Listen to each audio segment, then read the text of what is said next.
잠깐 기도하겠습니다. 하나님, 이 시간에 우리가 주님의 마음, 주의 은혜를 기억하고 주님이 가신 길을 따라가기 위하여서 오늘 또 말씀을 묵상합니다. 우리를 사랑하신 그 마음을 깨닫게 하시고 늘 변함없이 주님을 닮아가는 저희들 되게 해주시옵소서. 이제 예수님의 이름으로 기도합니다. 아멘. 오늘 우리가 읽은 본문 말씀은 사실은 요한복음 13장 1절부터 시작이 되는 내용입니다. 요한복음 13장 1절에 보면 이렇게 돼 있죠. 6월절에 예수께서 자기가 세상을 떠나 아버지께로 돌아가실 때가 이른 줄 아시고 세상에 있는 자기 사람들을 사랑하시되 끝까지 사랑하십니다. 이렇게 돼 있습니다. 즉 지금 우리가 읽은 14장은 예수님의 6월절 마지막 최후의 만찬 자리에서 제자들에게 하시는 말씀이에요. 예수님이 세상에 계시는 동안에 끝까지 자기 백성을 사랑했다고 말씀하세요. 여기서 끝이라는 단어는 시간적으로 주님이 죽음이 다가왔다는 의미에서 끝이기도 하지만 다른 의미로는 주님이 하나님의 목적을 온전히 다 이루어가는 마지막 정점이 왔다는 뜻이기도 하고, 더 나아가서 사실 이 단어는 뜨겁게 열렬히 모든 것을 다해 사랑했다는 뜻이에요. 예수님이 우리를 사랑하셨다는 말이 그냥 대강 나 너 사랑해 이랬다는 뜻이 아니라 목숨을 바쳐서 끝까지 열정을 다해서 뜨겁게 사랑했다는 얘기예요. 그러니까 여러분, 우리가 하나님을 사랑한다면 우리도 주님을 정말로 여기서 말하는 끝까지라는 이 단어처럼 열정적으로 사랑해야 되는 거예요. 열렬히 사랑해야 된다는 거예요. 근데 예수님이 어떻게 열렬히 사랑했느냐? 그 첫 번째 내용이 13장 1절부터 나오는 내용이 세족식이에요. 종의 모습으로 우리를 사랑해 주셨다는 거예요. 여러분, 세상의 임금이, 세상의 왕이 어떻게 종이 됩니까? 근데 예수님은 수건을 두르시고 무릎을 꿇고 종이 되셔서 제자들의 발을 씻기셨다는 얘기를 하고 있어요. 그렇게 제자들의 발을 씻기면서 예수님이 왜 이 땅에 오셨는지, 나는 너희를 섬기러 왔다라는 걸 보여주신 거죠. 그리고 나서 성찬식을 띠면서 내가 너희를 위해서 죽을 거야, 이런 말씀을 하십니다. 그리고 그 중에 유다에게 네가 나를 팔 거야 라고 가룟 유다를 지목합니다. 그랬더니 가룟 유다가 눈치를 챘는지 그 자리에서 벌떡 일어나서 밖으로 나가버립니다. 그것을 보고 나서 요한복음 13장 31절에 보면 그가 나간 후에 예수께서 이르시되 그러면서 인자가 영광을 받고 하나님도 인자로 말미암아 영광을 받았도다 그러면서 유다가 나가자마자 나머지 제자들에게 이제 하나님 말씀을 제자들에게 가르치시는 거예요. 근데 이 내용이 뭐예요? 그가 나간 후에요. 유다가 자기를 팔려고 나갔다라는 뜻이에요. 예수님은 지금 드디어 이제 유다가 자기를 팔 거라는 걸, 자기 향한 죽음의 운명이 다가온다라는 걸 이제 하시는 거예요. 근데 그 첫 마디가 뭐라고요? 13장 31절에 지금 인자가 영광을 받았고 하나님도 영광을 받으신다는 거예요. 예수님은 지금 자기가 십자가에 죽는 사건이 영광을 하나님께 돌리는 사건이라고 사실은 말씀을 시작하시면서 이제 내가 너희를 떠난다라고 13장 33절에 말씀을 하세요. 예수님이 떠나시겠다는 거예요. 떠난단 말은 십자가에 죽으신다는 뜻이고 아버지 하나님께로 올라간다는 뜻이에요. 근데 제자들은 평생 예수님 옆에서 3년이지만 절절절 따라다니면서 예수님의 능력도 받고 기적도 받고 예수님의 그 놀라운 리더십, 카리스마도 다 보면서 예수님과 함께 있으면 모든 것이 다 해결될 것 같은 그런 기쁨이 있었는데 갑자기 예수님이 떠나시겠다는 거죠. 너무 큰 충격이었어요. 너무 놀란 거죠. 예수님이 떠나면 어떻게 합니까? 그동안 예수님만 따라다니는 사람들이 예수님 때문에 여기까지 왔는데 당신이 떠나신다니요. 그게 죽는다는 의미인데 죽는다는 의미도 잘 이해를 아직 못하고 있고 아버지 집으로 간다는 것도 이해를 못하고 있는 제자들, 그 모습을 보면서 예수님은 떠나시겠다고 말하고 제자들은 근심하는 상황이 벌어지는 거예요.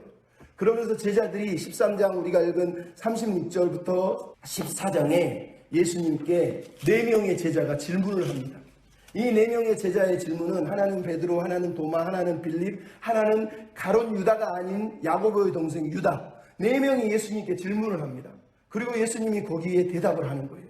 이 대답과 질문 속에서 예수님은 자기가 지금 죽으러 가시고 아버지 집으로 떠나시면서 세상에 남겨둔 제자들을 향해서 위로의 말씀을 지금 사실은 전하고 있는 거예요. 내가 너희들을 떠날 것이지만 걱정하지 마라라는 위로의 말씀을 전하기 위해서 이 14장 1절을 시작하는 거예요. 하지만 14장 1절 절에 우리가 먼저 읽어야 될 내용이 방금 우리가 읽었던 13장 36절이에요.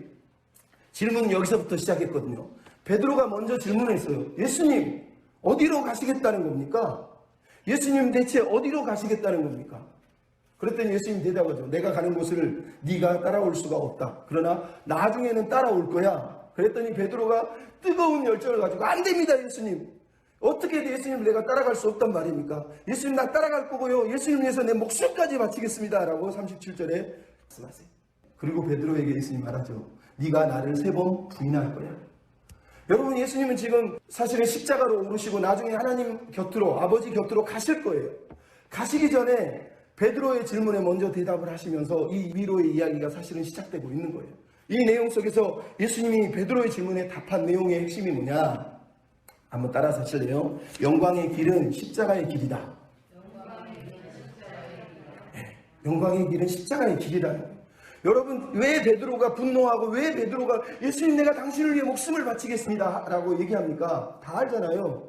베드로는 제자들은 요한도 야고보도 예수님 옆에서 한 자리 찾기를 원했고 예수님이 메시아가 되고 왕이 되면 자기들도 한 자리 차지할 줄 알았는데 지금 예수님이 죽으러 간다는 그 말을 도저히 받아들일 수가 없는 거예요. 내 꿈은 당신이 왕이 돼서 나를 예수님 옆에서 한 자리 차지하고 사는 건데 라는 게 베드로의 마음이에요. 그 제자들을 대면하는 마음이죠. 그래서 베드로가 어디로 가시겠다는 겁니다. 안 됩니다 예수님. 가신다면 내가 가서 목숨을 걸고라도 지켜드릴 겁니다 라고 얘기를 하고 있는 거예요. 거기에 대해서 예수님이 하시는 말씀이 뭐예요? 네가 나를 따라올 수가 없고 나중에 따라올 거야. 지금 너는 나를 3번 부인할 거야 라고 38절에 얘기를 하고 있다는 거예요. 그리고 이게 무슨 얘기인지 이해하십니까? 예수님은 31절에 얘기했어요. 내가 이제 죽으러 간다. 근데 그게 아버지께 영광을 돌리는 길이라는 거예요. 제자들은 아직 이 마음을 이해를 못해요. 그래서 예수님 말하는 거예요. 베드로 너 나를 따라온다고? 절대 따라오지 못해. 너는 실패를 경험하고 3번 나를 부인한 다음에 네가 얼마나 미약하고 연약한 존재이든 깨달은 다음에 그 다음에야 나를 따라올 거야 라고 말씀하시는 거예요. 말 그대로 실패를 경험하고 십자가처럼 눈에 보이는 세상이 볼 때 저건 실패할 거야 라고 저건 실패지 라고 말하는 그 삶을 경험을 본 다음에야 아버지의 마음을 깨닫고 아버지의 마음을 이해하고 이제는 주님의 제자답게 살게 될 거라는 거예요. 여러분 이게 무슨 말인지 아시겠습니까? 많은 교회에서 영광의 길을 얘기하고 많은 사람들이 하나님께 영광을 돌린다고 말하지만 정작 우리는 예수님이 말씀하신 십자가의 길은 외면한 채 영광의 길만을 추구하면서 뛰어가는 경우가 많아요. 그래서 고난을 주거나 어려움이 닥치면은 에이 하나님 이걸 통해 영광을 받으실 리가 있나? 하나님 빨리 이걸 해결해 주세요. 근데 예수님은 지금 베드로에게 넌 나를 3번 부인한 다음에 그 후에 따라온다는 거예요. 여러분 우리가 알잖아요. 베드로가 주여 어디로 가시나이까. 이게 코바디스라고 하는 영화의 제목이잖아요. 그걸 번역하면 주여 어디로 가시나이까. 여러분 예수님을 지금 따라가는 베드로는 주님이 어디로 가시는지 모르지만 자기가 원하는 길로 가기를 원했고 자기의 영광을 위해서 가기를 원했던 거예요. 하지만 예수님이 돌아가신 이후에 예수님을 3번 부인한 이후에 베드로에게 예수님이 나타나셔서 뭐라고 그럽니까? 네가 십자가를 거꾸로 지고 나를 따라오게 된다라고 요한복음 21장에 말씀하시잖아요. 영화 코바디스는 로마가 박해를 받을 때 사도 베드로가 로마에서 도망칩니다. 막 도망쳐가는데 예수님이 자기를 비껴서 로마를 향해서 가시는 모습을 보고 예수님을 붙잡고 예수님 어디로 가십니까? 코바디스 주여 어디로 가시나이까? 이렇게 물었던. 그래서 예수님이 말합니다. 네가 버린 교회를 네가 버린 로마에 내가 간다 라고 말씀하십니다. 여러분 오늘 본문에 베드로가 물어본 질문에 대해서 예수님의 대답이 그거예요. 베드로는 그걸 이해를 못했어요. 하지만 나중에 그 코바디스의 마음을 깨닫고 베드로가 로마로 그리고 십자가에 거꾸로 달려서 순교를 하게 되잖아요. 요한복음 21장에 뭐라고 그래요? 너는 내 양을 먹이라, 내 양을 치라, 내 양을 먹이라. 자기 꿈을 위해서 살았던 사람이에요. 자기 영광을 위해서, 예수님조차 자기 영광을 위해서 살았던 사람이에요. 하지만 이제는 예수님의 죽음 이후에 그 실패를 처절하게 경험한 이후에 찾아오신 주님의 음성을 듣고 다시 주님이 사랑하는 양을 위해서 돌아가는 것을 우리가 보게 되지 않습니까? 여러분 오늘 본문을 통해서 예수님은 우리가 실패할 걸 미리 알고 계세요. 넌 연약해서 넘어질 거야. 넌 무너질 거야. 하지만 그것을 통해서 십자가의 마음을 깨닫고 다시 하나님을 섬길 수 있는 자격을 갖게 될 거야 라고 우리에게 말씀하시는 거예요. 여러분 내가 주님의 그 길을 나도 따라갈 수 있느냐? 그 길이 십자가의 길이라는 걸 정말 받아들일 수 있느냐? 이런 말씀을 우리에게 묻고 계시는 거예요. 내 꿈이 아니라 이제는 주님의 양을 위해서 주님의 양떼를 위해서 내 두 팔을 벌리고 거꾸로 매달려서라도 주님을 따라올 수 있는 자가 되기를 주님은 이미 계획하시고 바라보시면서 이 베드로의 질문에 답을 해주셨던 거예요. 우리가 이 마음을 먼저 기억할 필요가 있어요. 두 번째는 베드로뿐만 아니라 제자들의 근심과 도마의 질문에 대해서 대답을 합니다. 대답의 내용이 뭡니까? 따라서 합시다. 하나님과 함께 하는 것이 행복입니다. 네. 여러분 14장 1절부터 7절은 제자들이 마음에 근심하고 있어요. 아까도 말했지만 예수님이 떠나신다는 그 사건이 너무너무 큰 충격이었기 때문에 제자들은 근심하는 거예요. 예수님 없이 어떻게 살 수 있을까? 그 중에 도마는 더더욱이나 놀라서 뭐라 그럽니까? 5절에 보면 주여 어디로 가시는지 우리가 알지 못하는데 그 길을 어찌 알겠습니까? 라고 말하면서 베드로 위에 두 번째로 도마가 질문하는 거예요. 주여 어디로 가시는지 우리는 모릅니다. 베드로도 어디로 가는지 물어봤고 이제 도마도 물어보고 있어요. 거기에 대해서 예수님이 하신 말씀이 뭐라고요? 근심하지 말라. 하나님을 믿으니 나를 믿으라는 거예요. 여러분 하나님을 믿으니 나를 믿으라는 이 말씀을 그냥 하나님 믿으니까 나 믿어 이렇게만 얘기하시고 끝냈다면 이게 무슨 말인지 도통 알 수가 없어요. 물론 우리는 근심하지 않기 위해서 하나님을 믿어야 됩니다. 근데 예수님의 대답이 그 다음에 이어지는 내용을 가만히 보면 내용은 이런 겁니다. 삼위일체 하나님의 계획을, 삼위일체 하나님의 사랑을, 삼위일체 하나님 안에서 살아가는 삶을 신뢰하라는 거예요. 여러분 오늘 본문에 예수님이 뭐라고 그러냐면 나는 지금 아버지 집에 간다는 거예요. 아버지 집에 거할 곳이 많다라고 얘기하고 있어요. 여러분 여기서 말하는 아버지 집은 저기 하늘을 말하는 사람도 있지만 이 헬라어 단어는 성전을 얘기하기도 하고 집을 얘기하기도 하고 가족관계, 가족을 얘기하기도 하는 거예요. 쉽게 얘기하면 예수님은 하늘 가족, 하나님의 백성을 위한 가족관계를 마련하기 위해서 마지막 여정을 떠나신다라고 얘기를 하는 거예요. 그래서 그 다음에 나온 게 내가 거처를 마련한다는 거예요. 이 거처라는 단어는 성경에서 항상 성전을 말해요. 성전. 즉 예수님은 옛 성전이 아니라 새 성전을 마련하러 지금 가신다는 거예요. 새 성전을 통해서 하나님과 백성들이 가족이 되는 사건을 위해서 지금 떠나신다고 말하는 거예요. 그리고 나서 거할 곳이 많다 이렇게 말하고 있어요. 여러분 거할 곳이 많다라는 건 말 그대로 함께 사는 걸 얘기하는 거예요. 우리가 아버지 집에서 아버지와 함께 살 수 있는 공간 아니면 그런 환경, 그런 여건들이 다 준비되어 있다. 나는 그것을 위해 간다라는 뜻이에요. 이게 왜 중요하냐면 성경에서 이게 가장 중요한 게 언약이기 때문에 언약. 나는 너희의 하나님 되고 너는 내 백성이 될 것이다. 그래서 함께 할 것이다. 이게 성경의 전체 흐르는 하나님의 꿈이에요. 근데 여러분 이 얘기를 어디서 합니까? 계시록 21장 3절, 4절, 7절에 보면 나오잖아요. 그날에 하늘에서 하나님의 장막이 하나님의 집이 내려오는데 하나님이 그들과 함께 있고 그들은 하나님의 백성이 되고 하나님은 친히 그들과 함께 계시니 나는 그의 하나님이 되고 그는 내 아들이 되리라. 즉 예수님이 지금 여기서 근심하지 말라 하는 건 하나님이 다 해결해 주니까 걱정하지 마. 나만 믿으면 해결돼. 이 얘기를 하고 있는 게 아니에요. 내가 죽는 이유는, 내가 떠나는 이유는 아버지와 우리와 모든 영적인 하나님의 가족들이 새롭게 시작하기 위한 것이라고 지금 말씀을 하는 거예요. 그래서 여러분 14장 23절 우리가 안 읽었지만 14장 23절에 보면 이렇게 써 있어요. 예수께서 대답하여 이르되 사람이 나를 사랑하면 내 말을 지키리니 내 아버지께서 그를 사랑하실 것이요 우리가 그에게 가서 거처를 그와 함께하리라. 여러분 놀라운 말씀을 하고 있는 거. 우리는 지금 예수님이 아버지 집에 간다고 그러니까 야 예수님이 하늘로 떠나셔서 하늘에서 아름다운 집을 짓고 우리를 기다리시겠다는 뜻이겠지 이렇게 생각을 했단 말이에요. 근데 예수님 지금 23절에 뭐라고요? 거처를 네가 날 사랑하고 우리가 서로 사랑하면 거처를 함께 하실 거라 하나님이. 그럼 지금 예수님이 뭘 마련하신다는 거예요? 예수님이 떠나시면 성전된 주님이 옛 성전을 파괴하시면 그분이 떠나시면 예수님을 통해서 우리가 성전이 된다는 거예요. 우리가 성전이 되면 성령이 우리 안에 거하시고 하나님이 우리 안에 거하셔서 우리가 하나님의 거처가 돼서 하나님 아버지를 모시는 하나님의 백성으로 살게 된다는 얘기를 하는 거예요. 지금 예수님이 십자가에 오르시면서 근심하는 제자들에게 주신 위로가 그거예요. 내가 죽으면 나중에 천국 언제 갈까 하고 천국 가면 행복하겠지. 이 고통의 세월 빨리 벗어나고 싶네. 이렇게 기도하라는 게 아니에요. 예수님이 가시면 성령을 보내주시면 그분이 내 안에서 아버지 집을 여기 가져와서 여기에서 거처가 되셔서 그분이 여기에 거하신다는 거예요.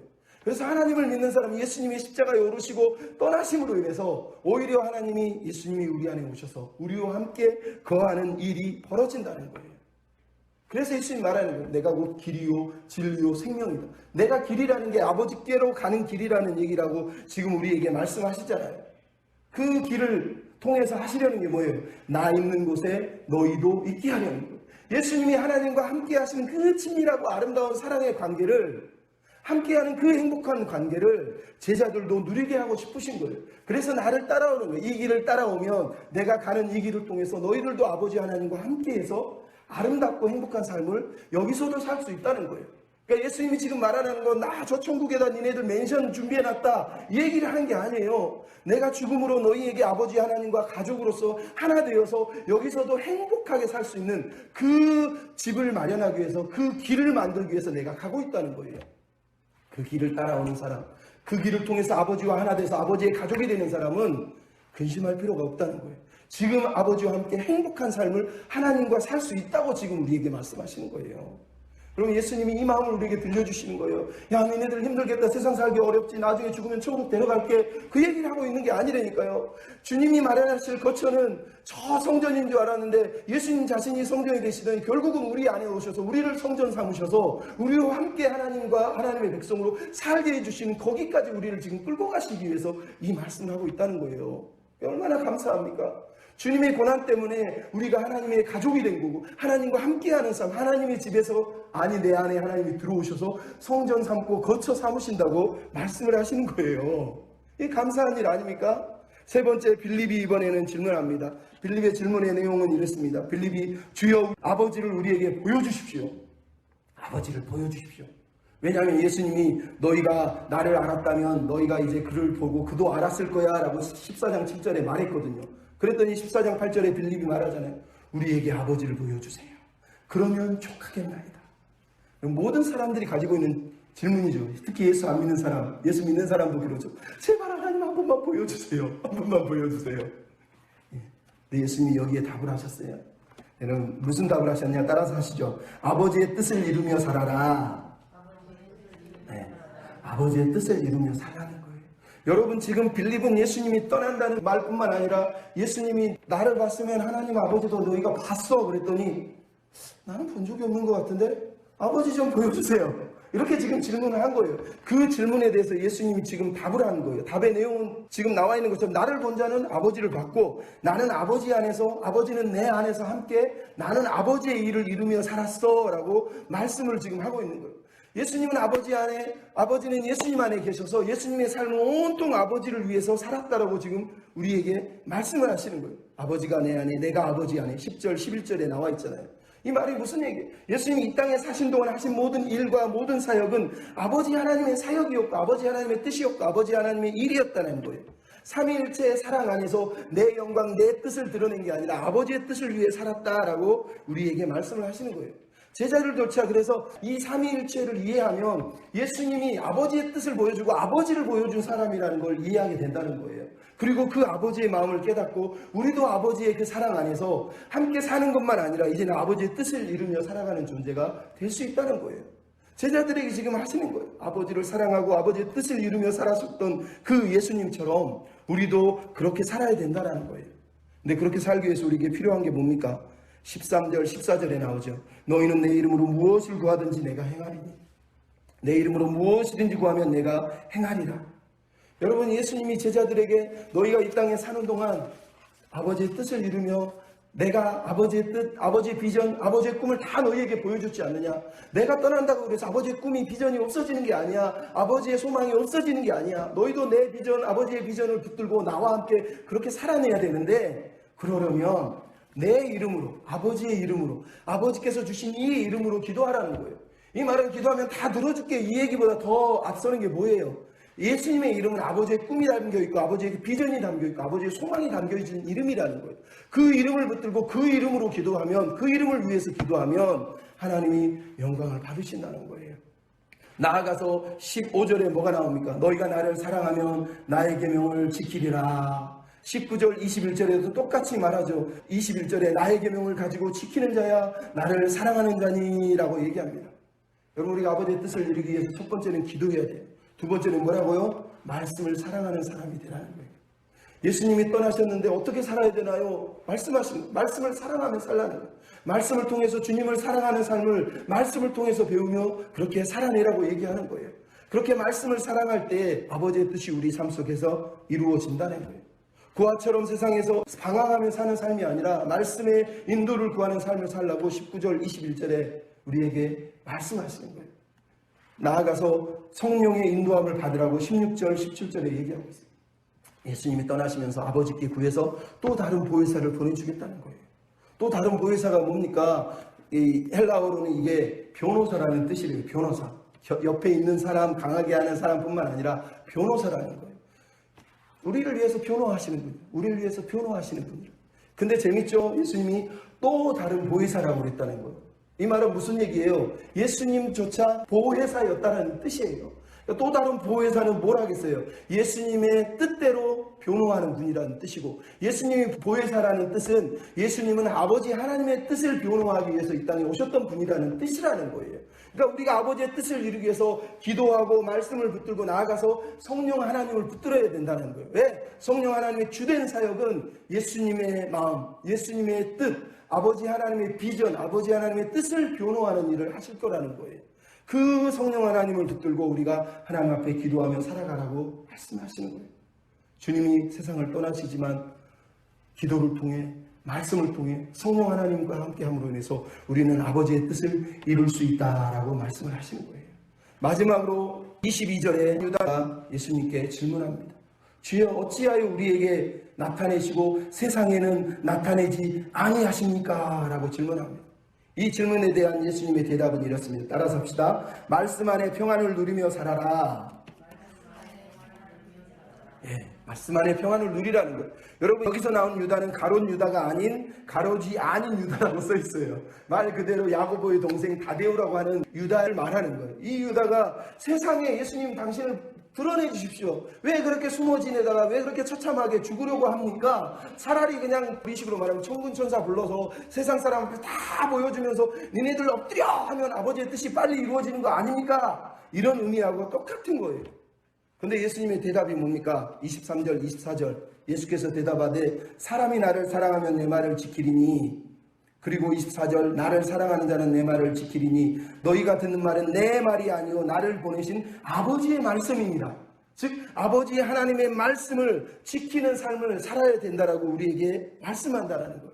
우리가 예수님을 드러내는 비결, 드러내는 방법은 의리한 막 능력을 발휘하고 막 엄청난 영광을 드러내는 게 아니라 주님을 사랑하는 자로서 말씀을 사랑하는 것, 말씀을 지키는 것, 말씀을 지킴으로 증거하는 것을 예수님이 선택했다고 말하는 거예요. 예수님을 전하고 싶습니까? 말씀을 지키라는 거예요. 예수님을 전하기 위해서 하나님 나에게 당장 기적이 필요합니다. 영광의 능력이 필요합니다. 엄청난 세력이 필요합니다. 이렇게 기도하라고 말씀하시는 게 아니라 유다는 그게 맞다고 믿었어요. 이 유다는 세상에 하나님을 드러내야 되지 않습니까? 많은 사람이 다 보게 해야 되지 않습니까? 막 능력을 나타내시면 안 됩니까? 근데 예수님은 얘기하는 거 아니야. 우리는 세상하고 달라. 내 길은 그 길이 아니야. 내 길은, 하나님의 길은 말씀을 지키며 사는 길이야. 말씀을 지키는 한 사람 한 사람을 통해서 세상의 아버지를 보게 해야 된다는 거예요. 이게 예수님의 마음이에요. 그 말씀을 지키기 위해서 아까도 얘기했지만 뭐가 필요하다고요? 성령님이 도우신다는 거예요. 그래서 25절 26절에 다시 한번 성령님을 내가 보내는데 성령님이 뭐를 하시는 분이냐? 진리의 말씀을 가르치는 진리의 영이시고 하나님의 예수님의 그 말씀을 깨닫고 생각나게 하시는 분이다라고 얘기하고 있는 거예요. 여러분, 이게 중요한 거예요. 늘 말씀드리지만 성령 사역의 핵심은 예수님이 말씀하신, 아버지 하나님이 말씀하신 그 말씀을 가르치는 게 목적이지 세상에 막 기적 보여주고 막 능력 보여주면서 여기 하나님이 있다 믿어라, 이게 아버지의 뜻이 아니라는 거예요. 진짜 하나님이 성령을 보내시는 이유는 말씀을 지키게 하시려고, 그 말씀을 통해서 아버지의 뜻이 무엇인지를 깨닫게 하시려고, 그렇게 성령 하나님이 우리에게 오셔서 말씀을 깨닫게 하고 또 깨닫게 하시기 위해서 가르치시고 또 인도하시고 이렇게 우리를 가르치기 위해 보내신다는 거예요. 그래서 우리에게 필요한 건 세상에 하나님의 영광을 드러내고 싶냐? 말씀을 사모하고 지키라는 거예요. 깨닫지 못한다면 성령님께 도움을 구해서라도 하나님 깨닫게 해주세요, 깨닫게 해주세요, 이렇게 기도하면서 말씀을 붙들고 살라고 말씀하시는 거예요. 여러분, 세상의 기적과 능력으로 세상이 바뀌었습니까? 수많은 기적이 이 땅에 얼마나 많이 일어났습니까? 사람들 안 바뀝니다. 하나님은 그 길을 택한 게 아니세요. 예수님이 택한 길은 의리의리한 길이 아니라 말씀을 지키는 한 사람, 말씀으로 삶을 증거하고 말씀을 통해서 하나님을 드러내는 그 사람을 원하셨다고 오늘 본문이 말씀을 하시는 거예요. 나아가서 평안한 삶을 통해서 세상에 하나님 믿는 자의 삶을 증거하라는 거예요. 여러분 27절, 28절에 평안을 너희에게 끼치노니 나의 평안을 너희에게 주노라. 세상이 주는 것과 같이 아니하니 근심하지도 말고 두려워하지도 말라. 내가 아버지께로 가는 걸로 인해서 근심하지 말라는 거죠. 내가 아버지께로 가는 것을 너희가 날 사랑하면 기뻐할 거야 라고 얘기하면서 평안을 지금 말씀하세요. 여러분 이 평안이 하나님을 세상에 증거하는 도구라고 어떤 면에서 말씀하시는 거예요. 평안은 선물이지만 우리가 이 두려운 세상 속에서 벌벌 떨면서 살아야 될 세상 속에서 편안하게 살아내는 그 사람들은 하나님을 드러내고 있다고 지금 예수님이 그게 하나님을 드러내는 증거라고 말씀하시는 거예요. 그래서 우리가 16장 33절 안 읽었지만 예수님의 두 번째 강화에서도 똑같이 얘기하잖아요. 이것을 너희에게 이르는 것은 너희로 내 안에서 평안을 누리게 하려 하니 너희가 세상에서 환난을 당하나 담대하라. 내가 세상을 이겼느니라. 여러분 예수님의 마음은 똑같으세요. 여전히 하나님을 믿는 사람들은 환난도 당하고 어려움도 당할 거라는 거예요. 그 어려움을 이겨내고 그 어려움을 없애버리면 세상에 하나님을 증거하는 길이라고 얘기하시는 게 아니라 그 환난 속에서도 담대하게 평안한 마음을 가지고 하나님을 신뢰하고 두려워하지 않고 꿋꿋하게 믿음의 길을 걸어가는 그 사람들을 통해서 하나님이 영광을 받으신다는 거예요. 이게 주님이 우리에게 요구하시는 거예요. 그럼 예수님 말씀하신 내용을 사도 바울이 이렇게 얘기했잖아요. 아무것도 염려하지 말고 모든 일에 기도와 간구로 너희 구할 것을 감사함으로 하나님께 아뢰라. 그리하면 지각에 뛰어난 하나님의 평강이 그리스도 예수 안에서 너희 마음과 생각을 지키시리라. 여러분 우리가 평강을 잃을 것 같을 때 두려울 때 근심할 때 예수 그리스도의 그 평강 하나님의 그 평강이 나를 지켜주시라고 하나님 이 마음을 평강으로 지켜주십시오 이렇게 기도하면서 평안을 지키는 삶을 살아야 되는 거예요. 내가 평안을 유지하고 내가 말씀을 지켜 살아가는 그 삶을 통해서 세상이 하나님을 보는 길이라고 말씀하시는 거예요. 유다의 그 질문 앞에서 우리는 다시 생각해야 돼요. 우리는 세상에 하나님의 사랑을 은혜를 어떻게 증거하고 있습니까? 여전히 하나님 나는 부끄러워요. 나는 고난당하는데 나는 힘든데 나는 가난한데 내가 이거 어떻게 하나님께 영광이 됩니까? 그럼 거기서도 영광이 됩니다. 말씀을 지키고 있는 사람, 말씀을 사랑하는 사람은 그 환난 속에서도 하나님께 영광을 돌릴 수 있어요. 평안한 가운데 예수 그리스도 안에서 평안히 거하는 그 사람이 하나님께 영광을 돌리는 사람, 세상이 하나님을 볼게 하는 사람이라고 예수님이 말씀하시는 거예요. 오늘 우리가 읽은 14장은 13장 36절부터 시작해서 제자들의 4번의 질문에 예수님이 대답을 하셨어요. 예수님은 고난 당하실 뿐만 아니라 이제 십자가에 오르시고 죽으실 것이고 하늘로 떠나실 것이 떠나시기 전에 예수님이 제자들에게 그 근심하는 제자들에게 권면하며 위로하며 주시는 말씀이 바로 이 말씀이란 말이에요. 십자가의 길을 통과해야지 하나님이 영광을 받으신다는 거예요.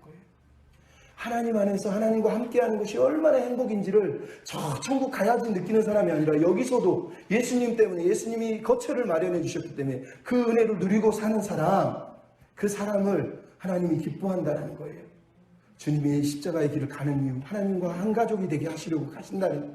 예수님이 십자가에 가시는 이유가 뭐예요? 우리도 예수님처럼 예수님이 가신 그 길을 따를 뿐만 아니라 그 뜻을 우리도 이루며 예수님이 아버지의 뜻을 이루며 사신 것처럼 예수님이 아버지의 이름을 위해 사신 것처럼 우리도 예수님을 위하여 예수님의 이름을 위하여 기도하고 말씀을 붙들고 성령의 도움을 구하며 살아가야 된다고 말씀하시는 거예요.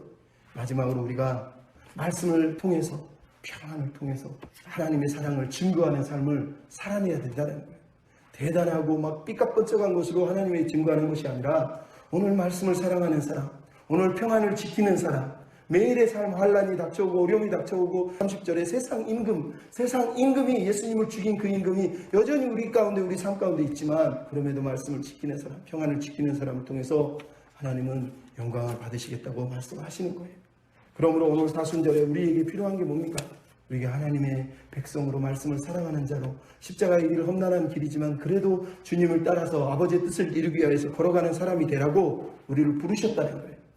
이제 29절로 31절의 내용이 뭡니까? 이제 이 일이 일어나기 전에 너희에게 말한 것이 일어날 때가 다가왔다라고 말하면서 31절 마지막 절에 보면 일어나라 여기를 떠나자. 예수님이 분연히 일어나서 이 십자가를 향하여서 그 골고다를 향하여서 이제 담대히 걸어가시는 것을 봅니다. 제자들에게 보여주는 거죠. 내가 지금 고난이 다가오고 죽음의 십자가가 다가오지만 이제 나는 거기를 향해서 갈 거야. 나를 따라와. 그러면서 지금 제자들을 끌고 일어나시는 모습을 우리에게 보여주고 있는 거예요. 우리도 그렇게 예수님의 마음을 가지고 이 땅에서 살아내야 됩니다. 이 사순절 기간 동안 주님이 이 땅에 오신 이유, 무엇 때문에 고난당하셨는지, 그 은혜, 그 사랑, 그 평안함, 그 행복함들을 우리가 그 십자가를 바라보면서 묵상하고 감사하고 그렇게 살아내는 저와 여러분이 다 되셨으면 좋겠습니다.